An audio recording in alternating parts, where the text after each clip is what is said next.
And how a G3 works. Invented by Ludwig Vorgrimler in 1959, Ludwig Vorgrimler sits at a workbench in a facility outside Düsseldorf, West Germany. The year is 1959. Before him rests a steel rifle, partially disassembled, its receiver open to reveal a pair of small cylindrical rollers nested against a bolt head. He adjusts a micrometer, measures the angle of a locking surface, and makes a notation. The room smells of machining oil and brass. Around him, tools are arranged with precision, calipers, gauges, technical drawings marked with tolerances measured in fractions of a millimeter. This is not a firing range. This is where the G3 was born. The rifle weighs just over 4 kilograms. Its stamped steel receiver is cold to the touch. The bolt assembly, when removed, fits in the palm of a hand. Vorgrimler lifts it, examines the two hardened steel rollers, each no larger than a pencil eraser, and sets it back down. A colleague asks the obvious question, how does it lock without rotating lugs? Vorgrimler taps the bolt carrier with a pencil, indicating the angled surface behind the rollers. Geometry, he says, not force. The contradiction is immediate. Every rifle adopted by NATO at this point uses a rotating bolt. The British EM2, the American M14, the Belgian FAL, all rely on lugs that twist into recesses, holding the breech closed until pressure drops. It is proven technology, inherited from decades of bolt-action design. Vorgrimler's system eliminates that rotation entirely. The rollers do not lock. They delay. They wedge outward into grooves in the barrel extension, held there by the angled bolt carrier behind them. When the cartridge fires, the rollers must cam inward before the bolt can move. It is a mechanical disadvantage, a calculated hesitation. It is also, to many engineers, unorthodox. West Germany in 1959 is a country rebuilding under constraints.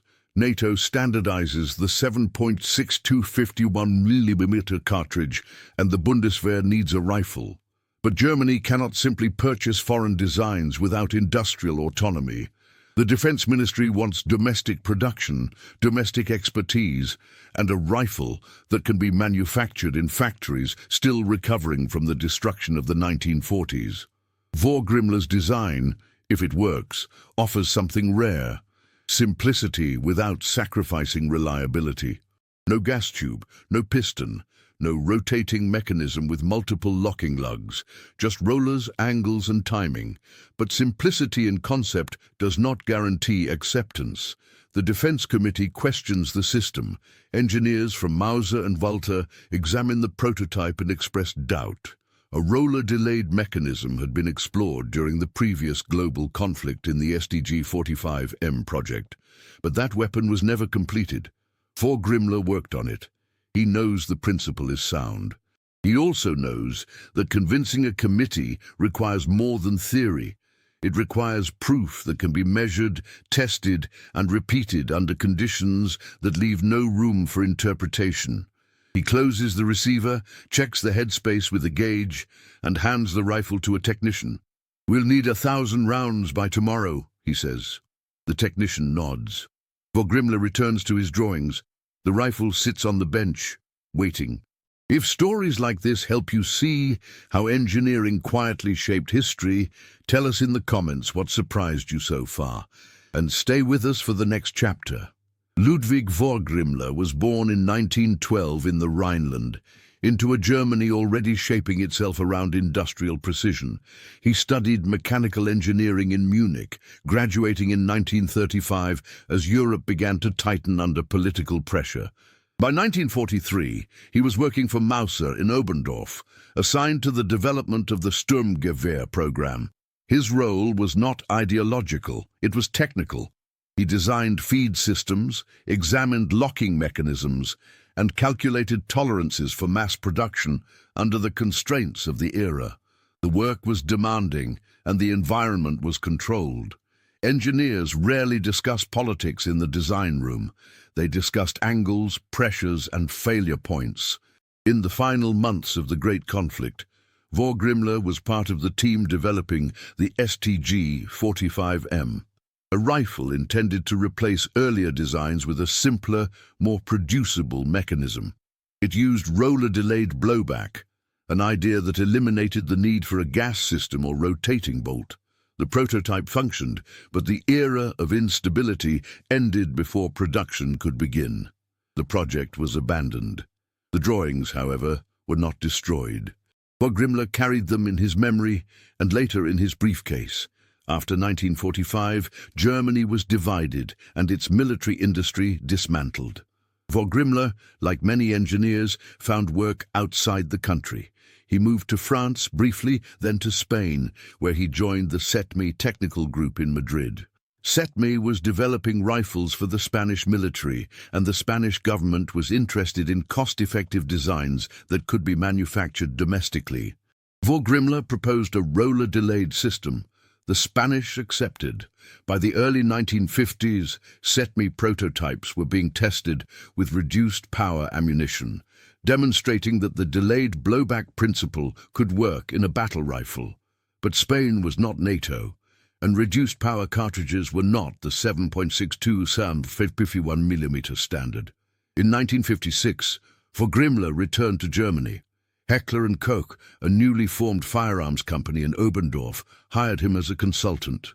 The company had been founded by former Mauser engineers and was looking for a design that could compete in NATO trials. Vorgrimler brought the roller-delayed concept with him. The challenge now was to adapt it to full-power ammunition, to meet NATO specifications, and to convince a skeptical defense ministry that a mechanism born in earlier experimentation could serve a modern army. The pressure was not only technical, it was economic. Germany's defense budget was limited. Factories were retooling for civilian production. Steel was expensive. Skilled machinists were scarce. Any rifle adopted by the Bundeswehr would need to be manufacturable in existing facilities, with minimal new tooling and at a cost competitive with foreign imports.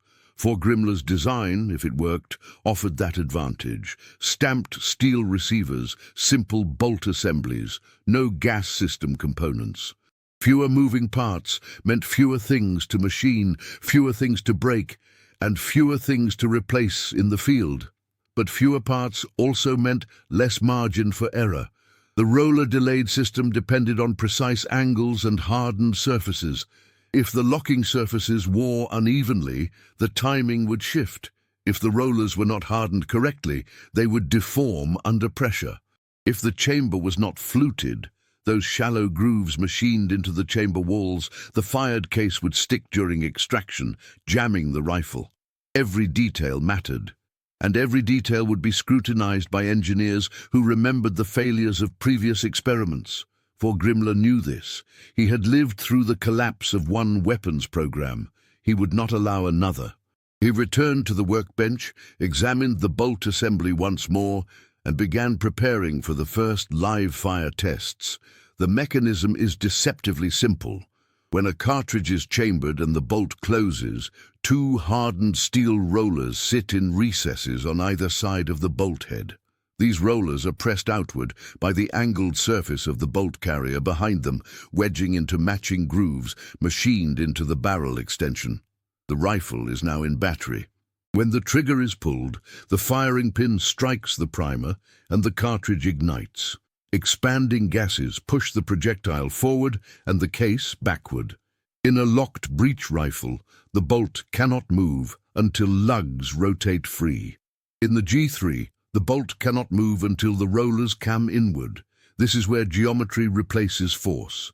The bolt carrier sits at a slight angle behind the rollers, approximately 4 degrees. As pressure builds inside the chamber, it pushes the bolt head and rollers backward. But the rollers cannot move straight back. They must first compress inward against the angled surface of the bolt carrier. This creates a mechanical disadvantage. For every millimeter the bolt travels, the rollers must overcome resistance proportional to the angle. The steeper the angle, the greater the delay. The shallower the angle, the weaker the lock. Vorgrimler's drawings specify an angle calculated to delay opening just long enough for chamber pressure to drop below 3,000 bar, the threshold where extraction becomes safe. The system has no primary extraction cam, no rotating lugs, and no gas piston to time the unlocking sequence. It relies entirely on inertia, friction, and the physics of inclined planes. When pressure finally drops, the rollers cam fully inward, the bolt carrier accelerates backward, and the spent case is extracted. A return spring then drives the bolt forward, strips a new round from the magazine, and the cycle repeats. The entire process occurs in a fraction of a second, governed by dimensions measured in tenths of a millimeter. But this simplicity is met with resistance. At a meeting in the Defense Ministry offices in Bonn, a senior procurement officer reviews the technical drawings and asks the question that has been circulating among military engineers. What happens when the chamber gets dirty? The concern is legitimate. Delayed blowback systems extract cases while pressure is still elevated. If the case sticks to the chamber wall, the extractor can tear through the rim, leaving a jammed case that requires tools to remove. In field conditions, mud, sand, dust, this could be a critical failure. Vorgrimler's answer is already machined into the rifle.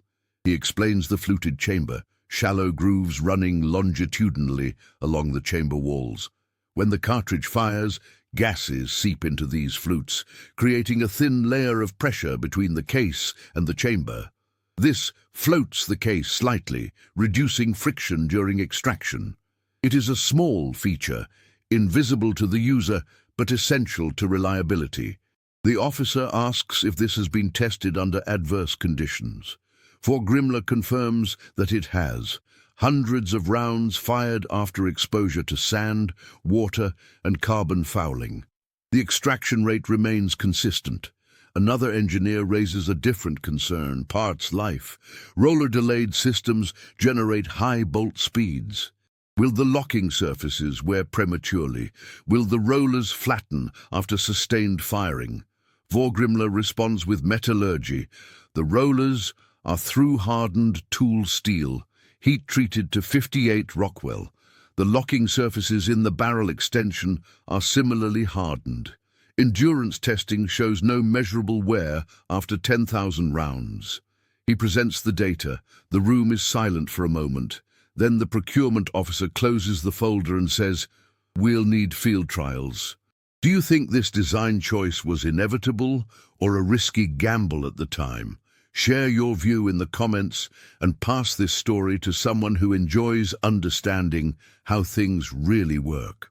The field trials begin in the winter of 1960 at a testing facility in northern Germany. Snow covers the range. Temperatures drop below freezing. The G3 prototypes are issued to evaluation teams alongside competing rifles: the Belgian FN-FAL, the American M14, and a modified version of the Spanish Set-Me. Each rifle will fire 5,000 rounds over 6 weeks under varying conditions: cold start, sustained fire, immersion in water, exposure to mud, and long-term storage without cleaning. The goal is not to find a perfect rifle. It is to find one that performs more reliably than the others. Vorgrimler is not present. He remains in Oberndorf, consulting by telegram and revising drawings based on preliminary feedback. The first reports arrive after 1 week. The G3 functions reliably in cold conditions, but testers note significant recoil and muzzle climb during rapid firing. This is expected. Roller-delayed systems transfer more energy to the receiver than gas-operated rifles. The bolt carrier's rearward velocity is higher, and the rifle's straight-line layout offers less natural recoil management than designs with inline stocks. Vorgrimler suggests 2 modifications: a redesigned buttstock with a rubber recoil pad and a muzzle device that redirects gases upward to counteract climb. Both changes are implemented in the next batch of prototypes. The second issue is more subtle: After 2,000 rounds, several rifles experience failed ignitions. The firing pins are not broken, but they are no longer reliably striking primers. Inspection reveals that carbon fouling is accumulating in the bolt head, restricting the firing pin's travel. The solution is mechanical. Vorgrimler redesigns the firing pin channel to include a relief cut that allows fouling to escape rather than compress. The modification requires remachining the bolt heads, but it is completed within a week. Updated bolts are shipped to the testing facility, and the issue does not recur. The third challenge is economic. Heckler & Koch calculates the per-unit production cost of the G3 and submits the figure to the Defense Ministry. It is competitive with the FAL, but higher than the M14, which benefits from American mass production infrastructure. The ministry asks if costs can be reduced without compromising reliability. Vorgrimler examines the production process. The most expensive component is the barrel, cold hammer forged, precision bored and chrome lined. He proposes a change. The interior chrome lining can be eliminated for rifles intended for domestic use in temperate climates. Chrome lining extends barrel life in tropical or corrosive environments, but it is not essential for Central European conditions. The ministry accepts the proposal, and the production cost drops by 12%. By March 1961, the field trials conclude. The G3 has fired over 50,000 rounds across multiple prototypes. The failure rate is lower than the M14 and comparable to the FAL. The rifle's simplicity, fewer parts, no gas system, translates into easier maintenance and faster repairs. A user can disassemble the bolt group with no tools, clean it in under 3 minutes, and reassemble it in the dark. This is not a minor advantage, it is a logistical one. In an army with limited training time, ease of maintenance matters as much as accuracy.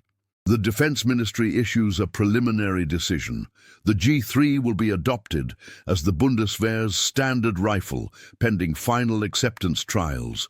Vorgrimler receives the news by telephone. He does not celebrate. He returns to the workshop, examines the latest bolt assembly, and begins preparing for the next phase, licensing the design to manufacturers across Europe.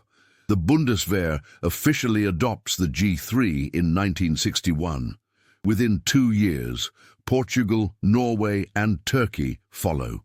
By 1965, over 20 countries have either purchased or licensed the design.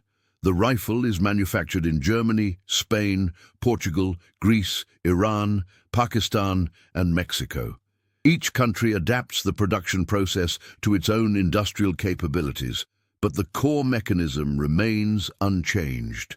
2 rollers, an angled bolt carrier, and a fluted chamber. The design's elegance lies not in what it adds, but in what it removes. No gas tube to obstruct cleaning. No piston to time, no rotating lugs to wear unevenly, just geometry and inertia, governed by angles measured in degrees. But the real revelation comes not from adoption statistics. It comes from understanding why the roller-delayed system works when so many engineers initially doubted it. The key is the relationship between pressure, time, and mass. In a traditional rotating bolt rifle, the bolt locks rigidly into the barrel extension.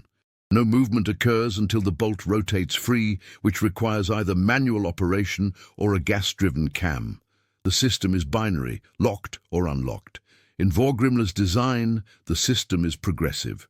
The rollers do not lock rigidly. They resist. As pressure rises, the rollers hold. As pressure peaks and begins to fall, the rollers gradually cam inward, allowing the bolt to move in proportion to the declining force. By the time the bolt fully opens, pressure has dropped to safe extraction levels. This is the engineering insight that completes the story.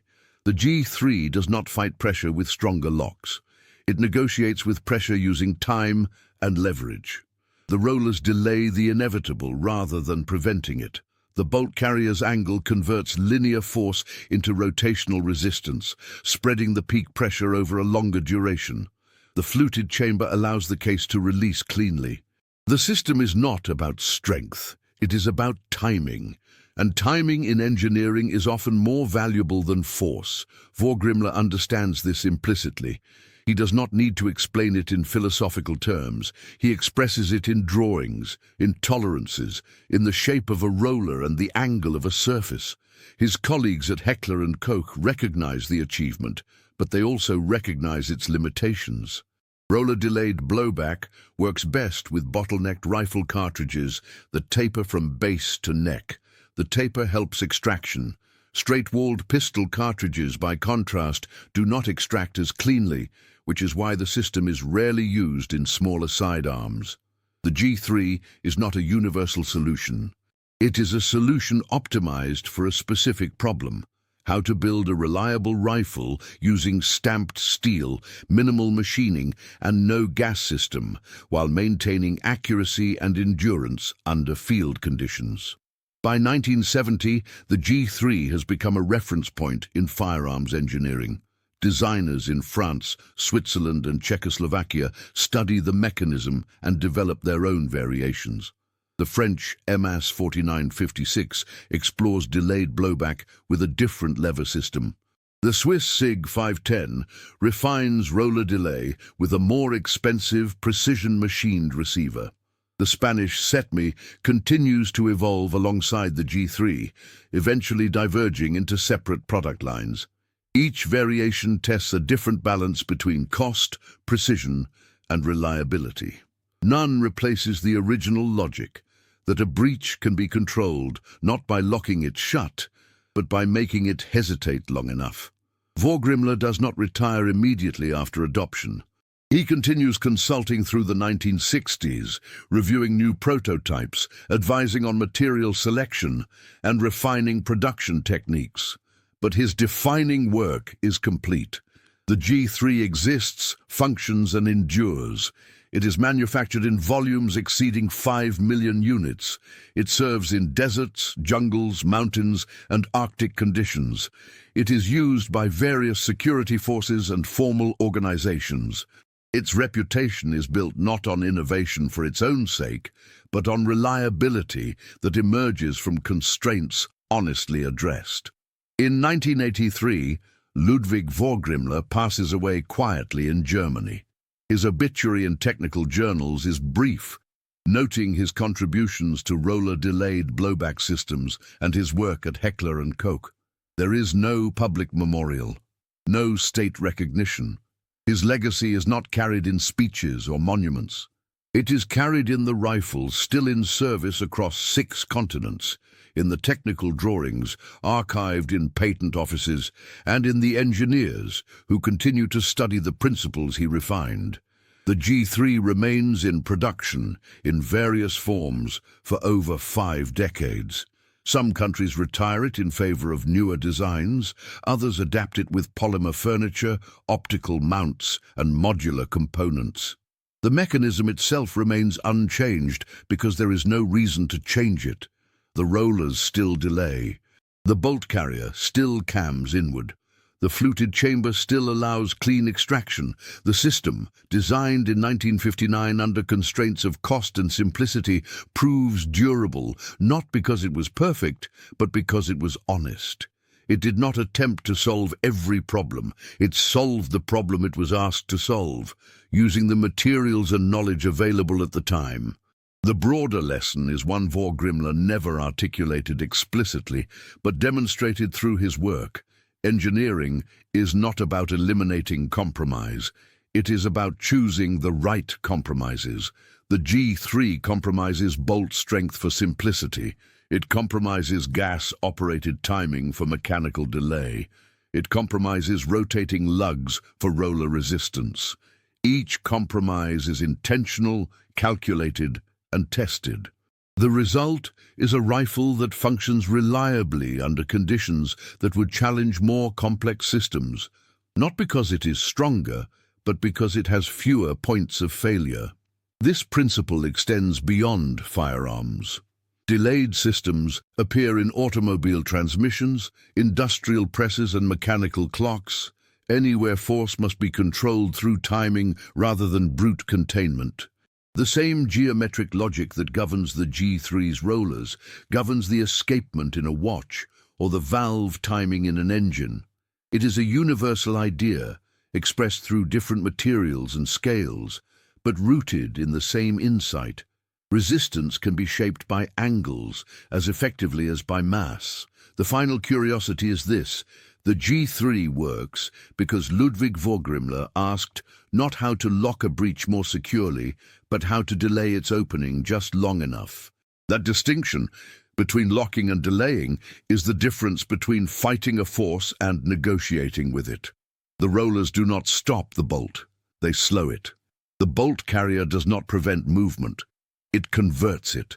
The system survives because it does not resist reality. It accommodates reality with precision. Today, the G3 appears in museums, armories, and occasional service. Engineers still reference its design when teaching delayed blowback principles.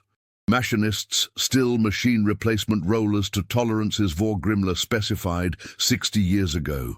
The rifle has become part of the mechanical vocabulary of the 20th century, a phrase in the language of how things work. It is not celebrated for being revolutionary. It is respected for being sound, and soundness in engineering is the highest compliment, a recognition that the work was done correctly, honestly, and with an understanding of what mattered most. Vorgrimler's workbench in Düsseldorf no longer exists. The facility has been repurposed, but the rifles remain, functional and unromantic, doing exactly what they were designed to do, delaying a bolt's opening by the width of 2 small rollers and the angle of a surface measured in degrees. It is a quiet achievement built from constraints, proven through decades, and remembered not in words, but in mechanisms that still function as intended. If you enjoy calm, true stories about how engineering shaped the world, subscribe to the channel, leave a like, and tell us from which country you're watching.